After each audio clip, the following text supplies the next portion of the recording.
This reflection is taken from the 6th Sunday in Ordinary Time, Year B. When I studied anatomy in college, I learned that the skin was the largest organ of the body. The skin serves a few vital functions. It regulates body warmth and protects the rest of the organs.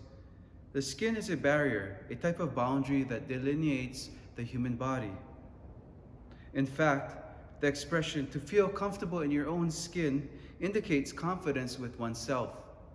This is shown in the confident way a person carries himself and interacts with others.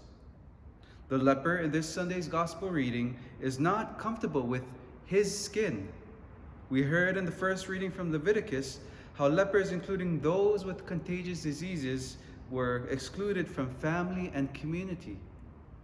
The cleanliness laws in Leviticus go so far as stating, quote, "The garments of one afflicted with a scaly infection shall be rent, and the hair disheveled, and the mustache covered.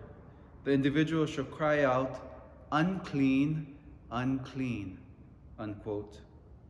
Not only was the leper an outcast of society, but he had to announce his uncleanliness to others. This must have been humiliating.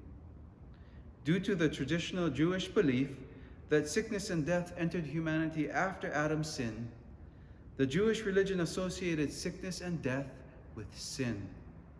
In other words, before Adam's sin, there was no leprosy. And how do you think they looked at lepers in those days, yeah? And how do you think the leper felt? Despite his shame, we notice that the leper displays implicit traces of faith. The leper kneels before Jesus and has total confidence in Jesus' healing power. He acknowledges that if Jesus wills it, he could make him clean. It is interesting that the leper manifests this faith prior to experiencing a miraculous healing. How did the leper have such faith? His subhuman living conditions probably led him to take desperate measures. The leper was searching for a miracle, and Jesus had been known to be a miracle worker. How does Jesus respond to the leper's request? In our Bible translation, the NABRE, Mark chapter 1, verse 41 says that Jesus was moved with pity.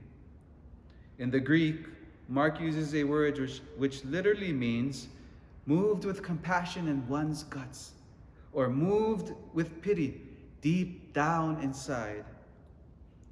Rather than being repulsed away, Christ moved toward this disfigured leper. Most people abhor things that are grotesque and filthy. Those who work in the medical field must be able to stomach or tolerate seeing these unpleasant medical conditions. There are two other reasons why the people of Jesus' time would not get close to this leper. First, as we recently witnessed during the COVID pandemic, being in close quarters with a contagious person is risky. Second, and even greater still, Jesus risked becoming ritually unclean. Jesus crosses religious and societal barriers. He touches the leper and heals him.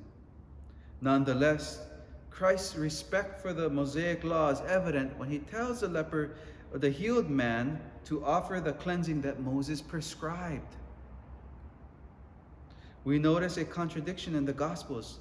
The high-status religious authorities were privileged to witness Jesus' miracles, yet no miracle, not even a person resurrected from the dead, could change their minds.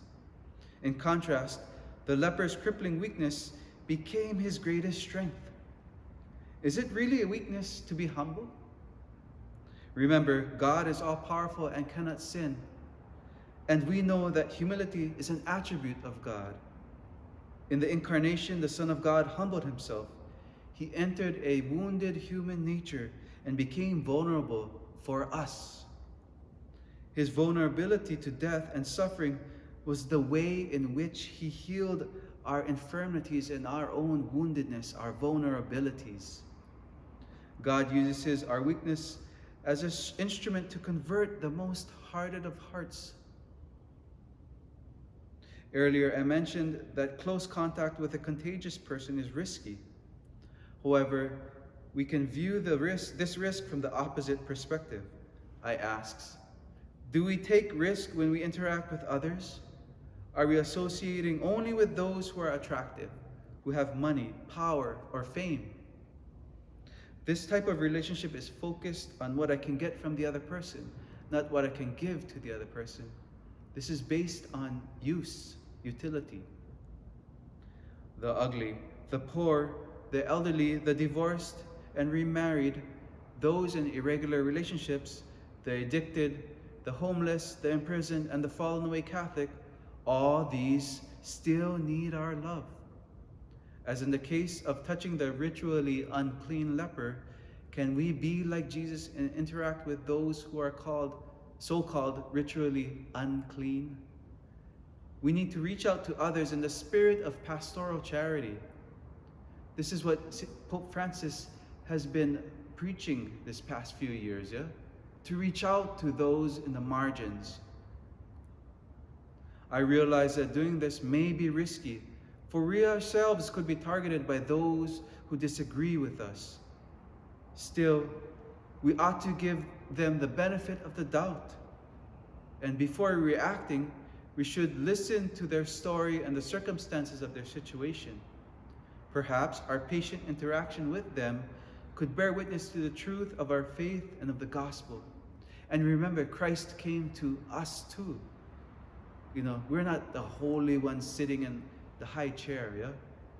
We needed a Savior also. When we interact with others who are rejected by society, oftentimes this comes with risks. Are we comfortable enough in our own skins so that we can be like Christ? Can we go out and give our hands, ears, eyes, and hearts to others, even if there is a risk that we may be rejected by the very people we reach out to? God bless you.